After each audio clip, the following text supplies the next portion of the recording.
I am currently streaming live from the AAS, or the American Astronomical Society meeting in Washington D.C.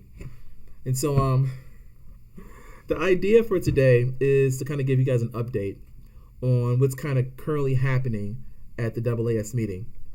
So currently myself, Pamela, and also Joe are all here at the conference, and I know that Pamela and Joe have been streaming consistently throughout the week to kind of update you guys. And so today's my turn. I've been looking forward to this, actually. So a really quick thing I want to put out there is that Joe is currently giving his poster presentation for the next hour until the next hour. So I'm not going to say the time and all the time zones, but over the next hour he's giving his poster presentation. So I'm going to be cutting out probably 15 minutes earlier to 30 minutes earlier than an hour, because I really want to go catch his poster presentation and just be there to support. But I'm going to go ahead and give a quick update on what's going on currently. I know that my screen is currently just me, CosmoQuest X up top, and a big black screen. But I'm going to go ahead and fill that void with a few images I've taken over this past week. So yeah, hey Peter, hey Truck Captain Stumpy, hey Keeper of Maps, hey Larry, hey Susie, welcome guys. But yeah, I've had a blast so far. This is my second AAS meeting that I've been to. The first one was last year, and I remember that it was my first meeting and that I really approached it as though I was one of the an undergrad student running around, snapping images, saying hi to everyone, trying to see everyone's poster, going to as many talks as possible. This time around was a little different. I didn't do so much walking. I'll put it that way. I didn't do so much walking this time around, but I was able to sit in on some of the sessions and go to some of the poster, see some of the posters and some of the other things they have to offer here at the meeting. So I'm going to be showing some images in a second. And again, guys, I do plan on cutting out early, probably sometime within the next 30 to 45 minutes. I'll be cutting out so I can go see Joe and support. All right, so let's go ahead and start pulling in some images. And so because I'm kind of doing this in a somewhat weird way, I'm going to go ahead and pull up one of these images. So first things first, let's talk about the neighborhood that I'm currently in, right? So I'm staying at one of the Gaylord hotels here at the National Harbor. Let's pull up this image actually. And so coming in, one of the very first things I was able to see was a Ferris wheel. It was actually quite nice. What is this one? This is 0356. Let's go with that. Let's hope. And so this is one of the images I was able to capture. Let's actually change the dimensions of that. I mean, the area around the hotel is quite beautiful. Sorry guys, just bear with me while I get this image right. Once I get the aspect ratio of this image right, all other images afterwards should be good to go. All right. That looks somewhat good, I think. I think this looks good. I know there's still some more, there's still more void on the screen, but this is better. Maybe if I increase the size of my face, that might fill up some of this void.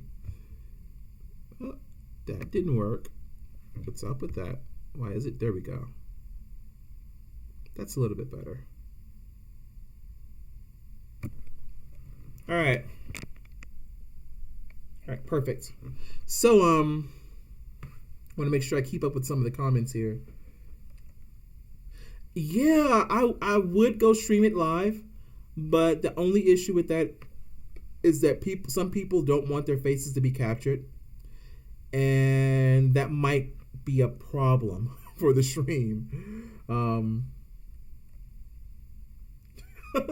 Yeah, there's that. So me, Joe, and another colleague of ours, James, have been exploring around town, exploring the hotel, seeing what both have to offer, and so yeah, we've had the chance to go out a few times, um, and I'm gonna name it as fellowship.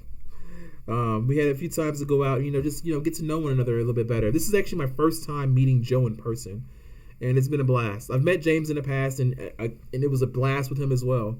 Um, but I've really enjoyed myself because, as you guys probably know, as a member of CosmoQuest, I kind of like work in my own little section of the U.S. Um, while everyone else, Pamela, James, and Joe, all work together in the Edwardsville site. And so it's been a great time being able to go out with them, conversate, face to face. That is, we do get the chance of being able to talk with one another through Slack, but it's just so much better in person. Um,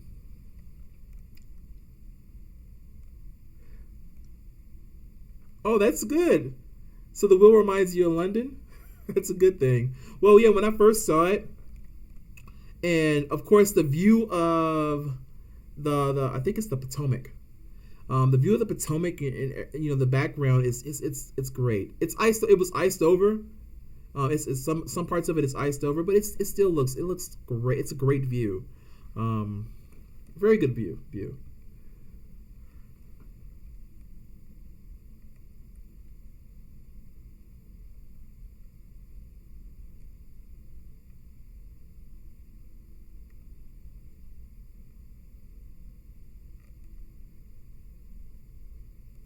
And so I'm sorry, just quickly going through some of the comments. Wanted to make sure I keep up with everyone's comments here.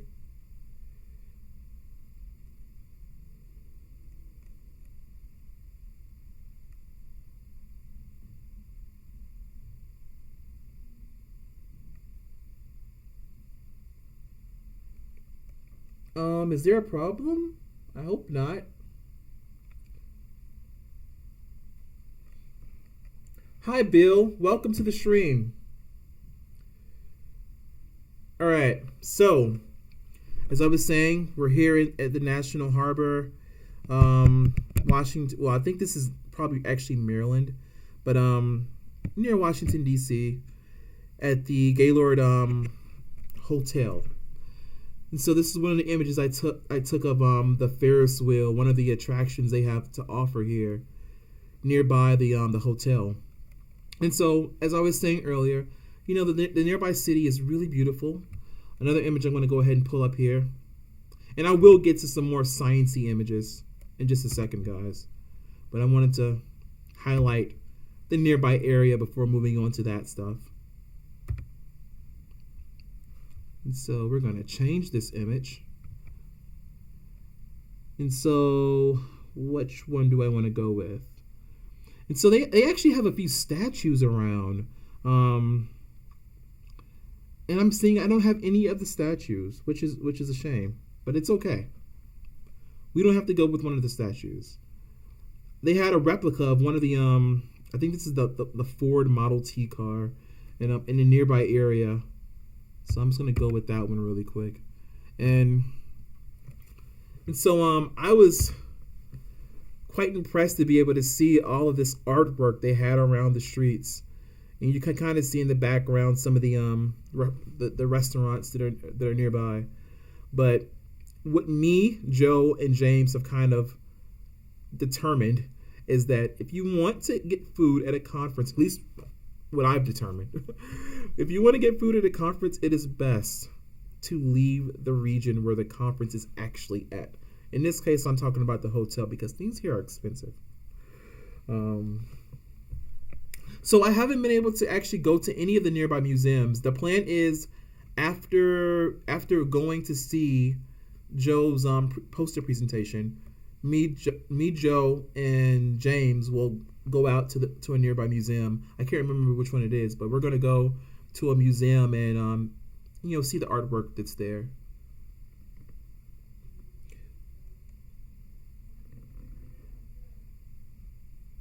Yeah, I do have more images, and I can definitely upload them to Slack later.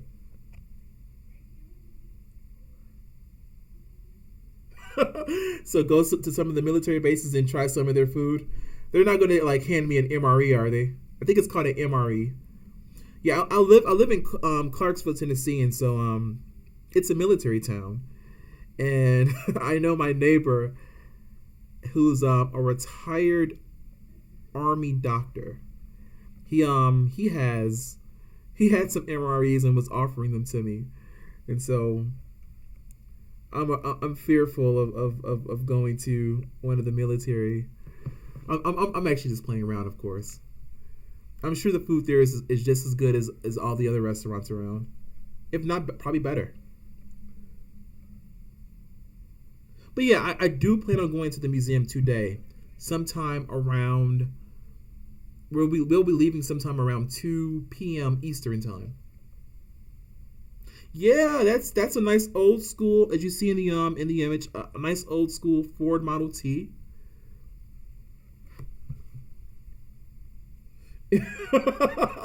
So I just read what Bill just stated: MRE, meals rejected by Ethiopians.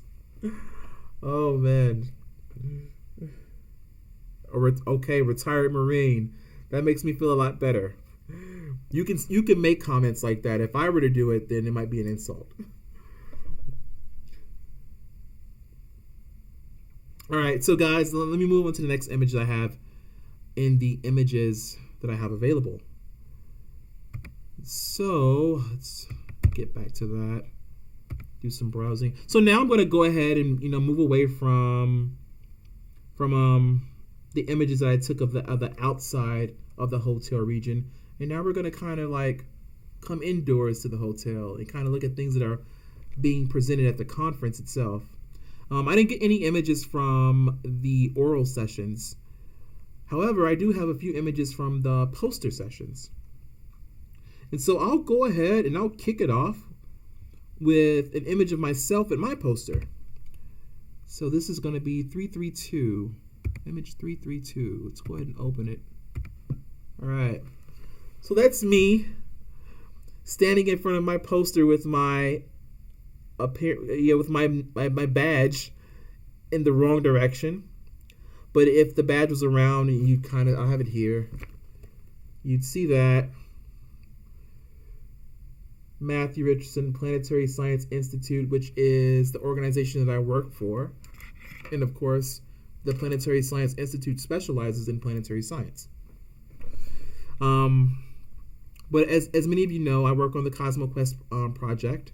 And what I'm doing here in CosmoQuest, for those of you who don't know, I should go ahead and say what CosmoQuest is. At CosmoQuest, we specialize in facilitating citizen science projects. That is, we take data that have been taken by scientists and we pass this data along to the general public and request that they help us with the project.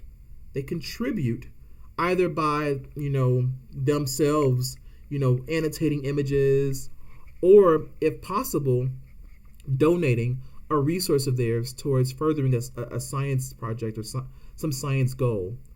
And I think Joe even brought this up in one of his streams, was the SETI project, one of the earliest citizen science projects, where the objective was to use use many computers that were being donated by the general public to search for intelligence or life elsewhere in the universe.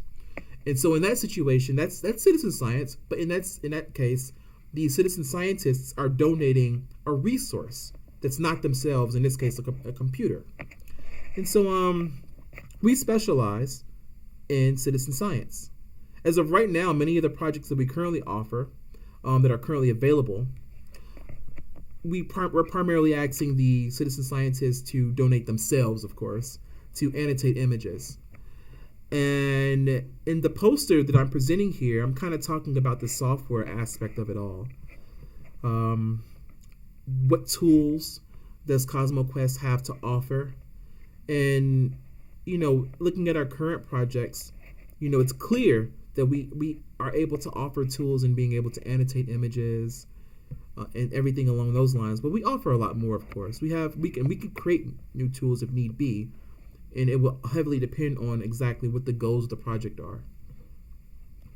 And so yeah, this is just me and my poster. And I had an hour to present it. I mean, I had a lot longer, but on the schedule, you only need to be there for an hour. So I just did the hour, and I think at most, because it was at the end of the day, only 2 people came by. But it turns out that the second person that came by was Laura, her first name is Laura, but she works on another citizen science project, Zooniverse. And so she came by and she was asking a lot of questions.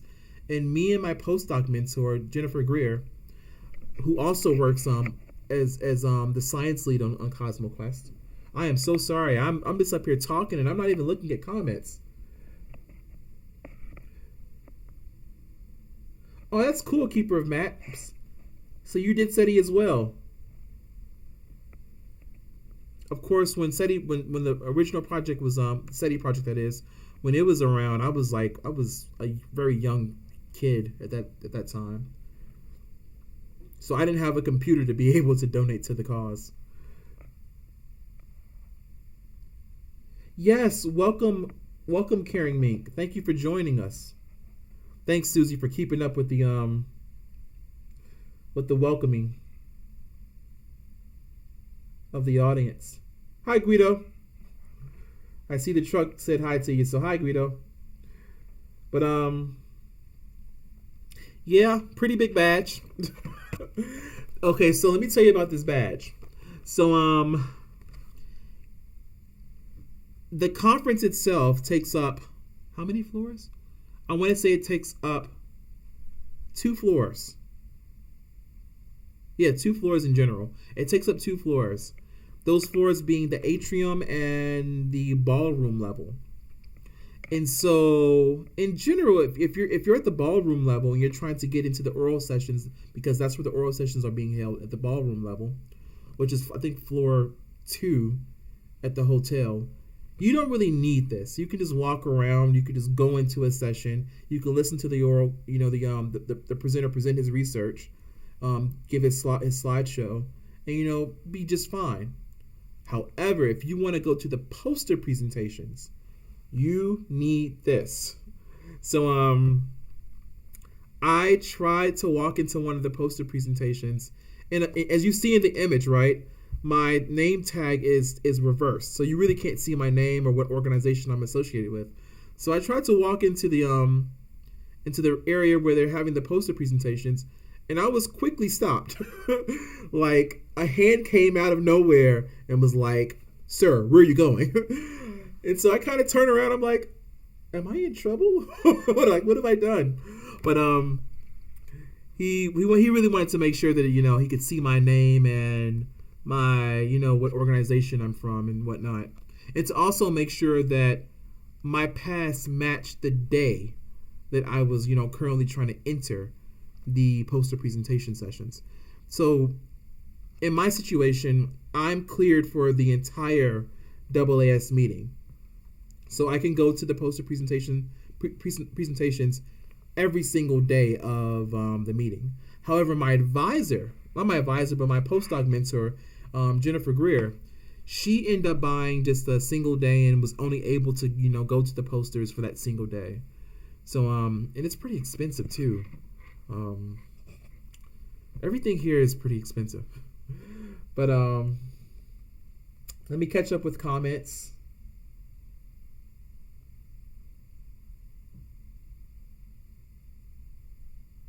Yeah, they probably do have sci-fi conventions here as well. That's something that Pamela might know about.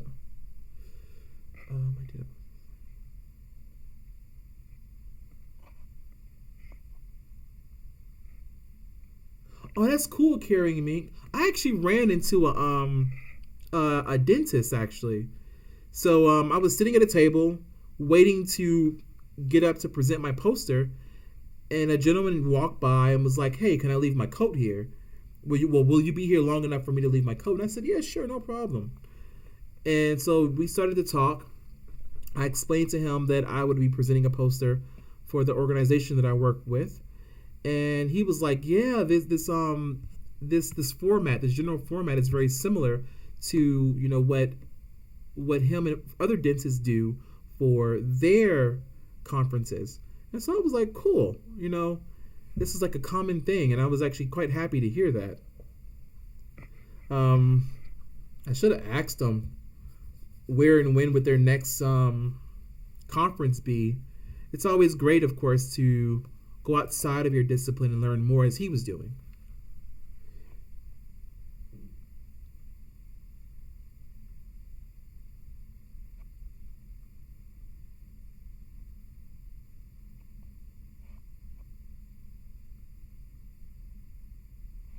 Just catching up on some of the comments here.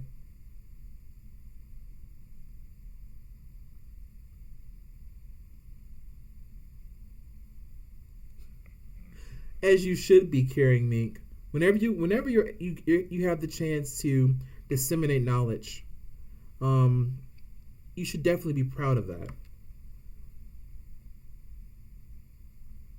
There is a subway out here. Just yesterday actually, I went to, what is this?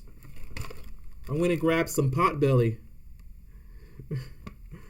Like I told you, the prices for food here in the hotel are ridiculous. So I've been trying to see if I can save some money, because per diem will only take you so far, and the prices, like I said, are crazy. Let's see. But yeah, maybe I might go pick up some Subway today at some point for dinner, and can probably get back to you on how clean the inside of the restaurant was. All right, let's move on to the next image, guys, because I'm seeing now that it's 12:27, and I really do not want to miss Joe's poster.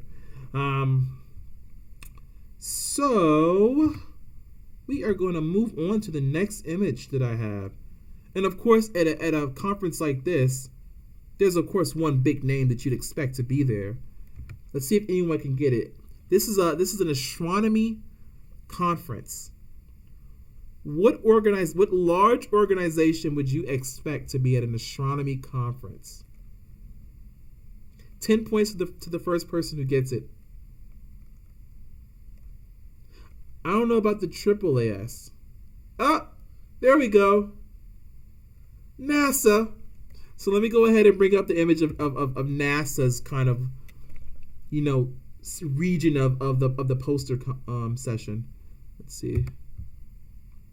I believe that they take up most of the space, but here's NASA.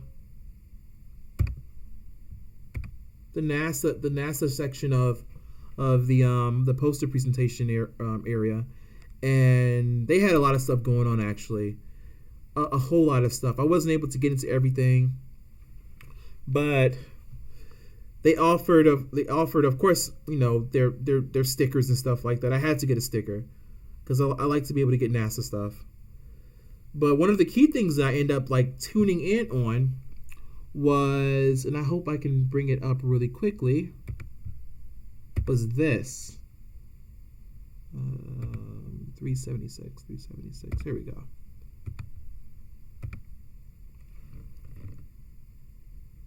Oh, maybe there's a slight delay between my... Okay, there we go.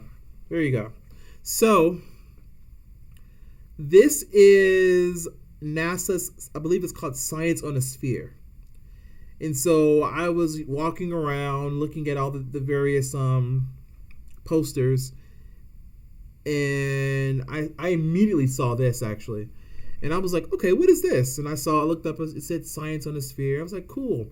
And so the gentleman that was running this particular exhibit said, "Hey, what do you want to see?"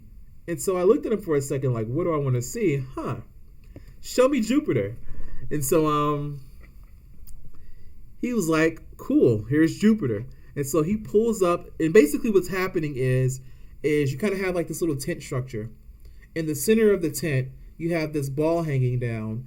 At the four corners of the tent, you have these projectors, and the projectors are working together to present this image, this fluid image of Jupiter. And so, what you're kind of seeing here, of course, and I believe that spot that I was waiting to see is the big red spot on Jupiter.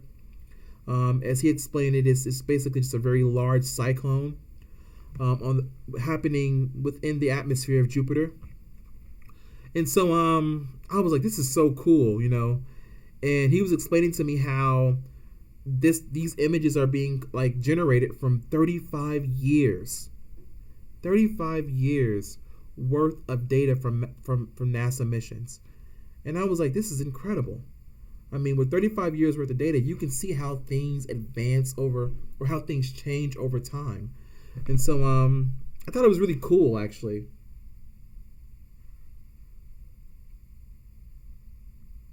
Bill, that's the perfect answer. TLA is a 3-letter acronym. That's perfect. I have to agree with you because I don't know what TLA stands for myself. Thanks, Trunk Captain Stumpy. I thought the same thing. This is a very beautiful image of Jupiter. And the thing about it is you can walk all the way around it and be able to see what Jupiter looked like at that period of time. It's amazing.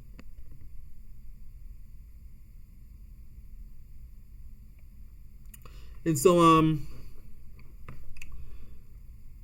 let's move on because I'm seeing time is moving, and I really probably want to end this by the 45-minute mark of this hour, so I can go catch up with Joe. Another image I want to show, of course, they have various telescopes, so I'm going to show some telescopes here.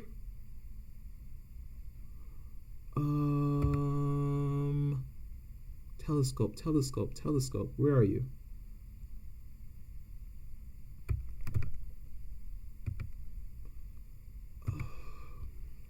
Let's get one telescope image. 378. Let's do that one. Okay, so for all of you out there that love radio astronomy, here is a nice image of some radio astronomy, and this is not the image that I wanted to show because it's cutting off some of the name of this particular project, unfortunately. But basically, the presenters of this particular exhibit are presenting a affordable solution to being able to do radio astronomy. And I thought this was actually pretty cool. I asked them, I said, how affordable is affordable? And I believe that she quoted somewhere around $20,000. But I mean, that is affordable when you think of when you put it into context as you compare it to other radio astronomy observatories like the Green Bank Telescope or I'm missing the other really large radio telescope somewhere in South America, but probably not even in South. I think it's in South America, but the one that was used, I think in that movie it's called Contact. But yeah, I mean, they had many exhibits like this where they were showing some of the telescopes that are currently available to be able to be used to do science. And of course, at a conference like this is the perfect place to present that, because when people are looking to be able to do observations, no matter what wavelength it's in, you're going to want to know, well, what's the most affordable way of being able to do it? And so I like the fact that someone came up with this setup where you could go ahead and you could do your radio astronomy at an affordable cost when you probably don't have the money to be able to do it at somewhere else. But and there was one more image, and oh yeah, I really wanted to show this image as well. So I found this interesting. So very recently for Christmas, my wife wanted a VR headset. She didn't care. Well, she did care what it was. She wanted it to be fun and entertaining, for the entire family. Herself, me, and the kids included. So I found this really interesting that one of the exhibits had a VR experience setup. So hopefully this is loaded. So yeah, I'm definitely going to go ahead. So let me get back to actually getting to the comments. I'm definitely going to go ahead. Oh, the VLA, the Very Large Array Telescope. Is that what you guys talking about? There we go. Thank you, Arecibo. That's what I was talking about as far as a really big, and it's in Puerto Rico. That's not South. That's not South America. I'm wrong about that. Thank you. But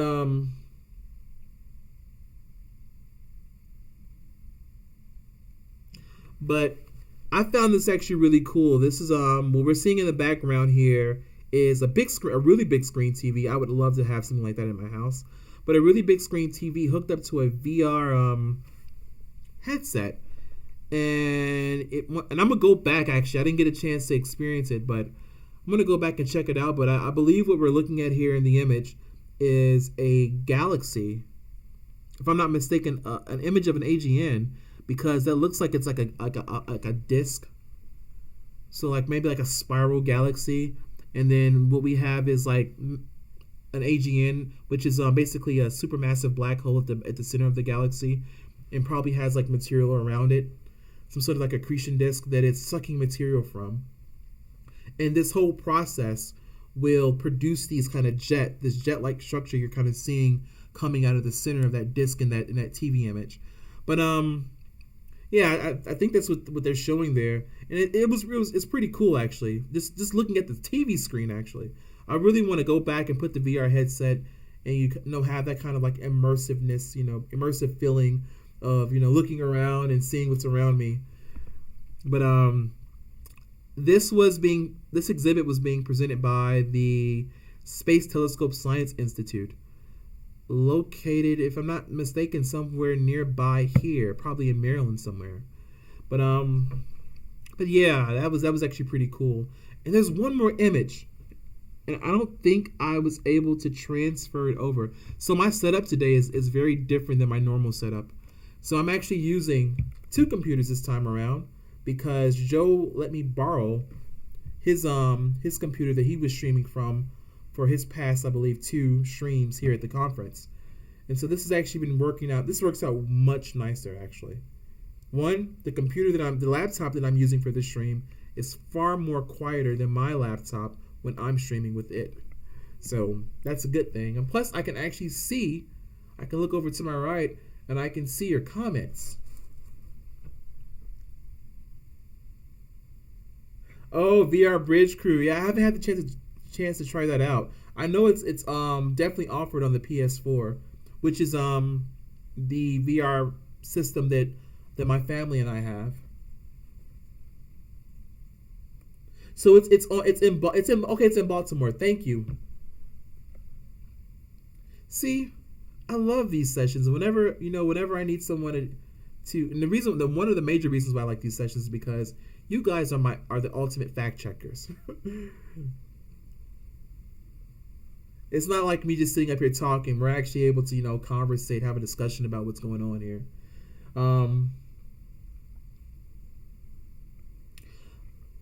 That's a great question. The last time I heard, yes. This is in response to Larry's question about will the Space Telescope Science Institute be involved in the James Webb Space Telescope? I believe so. And like I said, you guys are the ultimate fact checkers. And yes. So Bill has answered that as well, has confirmed what I was saying. Is that the STSI or STSI, yep, is where it'll be operated from. Perfect. Do you know, guys, that I first applied to the Space Telescope Science Institute, and my it was the very first application I sent out, and I ended up getting turned down. which is cool though, because I am happy that I got turned down because I'm able to have streams like this with you guys through CosmoQuest. So it all worked out. But there goes my. So I ended up setting an alarm on my watch to let me know, make sure I didn't go over time with the stream. But I had an image of Joe standing in front of his poster, and I'm seeing that I did not. Did I? I'm seeing that I did not move that image over to this laptop, which kind of sucks. You know what? I'm just gonna save that for Joe to show you during one of his streams. But one of the things that as a young astronomer,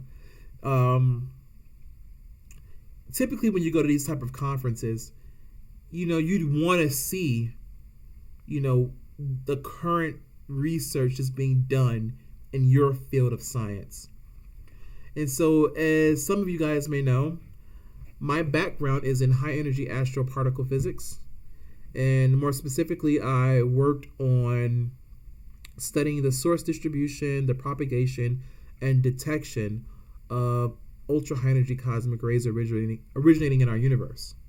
And so, of course, I go to a conference. I want to be able to see if there's some cosmic ray research going on. There was quite literally just one poster that was associated with cosmic rays. There were no oral, talks on them. One poster, and I missed the poster. I'm so upset about that. So I was looking for, anything on cosmic rays using the online schedule for the AAS meeting, and I ran across it, and I was like, great, I'm going to go see this. Just to find out that I quite literally had just missed it like an hour in advance. It had the poster sessions had ended an hour ago when I saw that entry, and so it happens. Hopefully at the next AAS meeting, I can, because I really want to be able to reach out to people in my field and be able to have conversations about cosmic rays, no matter what the energy may be. I mean, I know I deal with a particular energy regime of the cosmic ray energy spectrum, but hey, cosmic rays are cosmic rays, and I like to talk about them. Or Fermi data. I have not worked with CGRO data. So the data that I've worked with so far with cosmic rays has been from the Pierre Auger Observatory. I know of many other ultra high energy cosmic ray observatories as well, but the data sets that I've primarily worked with was Auger's data set.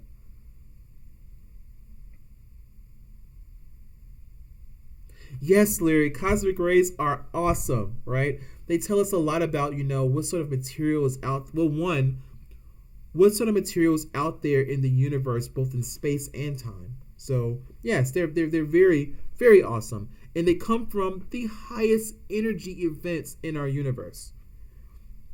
And so one of the major questions, of course, with these particular particles, these high energy, fast moving charged particles, is what are their sources, and how do their sources accelerate them? How do they depart so much energy into these particles? So thank you, Bill. I think if I get the chance, if any of them are here, I would definitely go to visit. I actually interned at Goddard a while ago, and I spoke with one of I spoke with someone here at the conference. Actually, it was my postdoc mentor's brother, John Greer, and he's currently working on I believe the Swift catalog, if I'm not mistaken, if that's correct. And I vaguely remember doing and I should have a better memory than this, but it was a while ago. I remember doing a internship where I worked at Goddard, and I was doing some sort of I was cross-referencing between two catalogs, and so I had to write some I wrote the code in IDL to do the cross-referencing. It was pretty fun, actually. All right, guys, it is 12:45, and I know if I stay on here any longer, I'm going to miss my chance to go, talk with Joe about his poster. So, like I said, I was going to end early. I hope you guys enjoyed today's stream. I will be back next week, and this time I'll be back in Clarksville streaming at 12 p.m. Central Time on both Wednesdays and Fridays. And so guys, thanks for hanging out with me today. I don't know if I'm going to be last stream today. If I'm not, you'd more than likely see probably Pamela. But guys, have fun, stay safe, and I'll see you guys later. Thanks. Bye.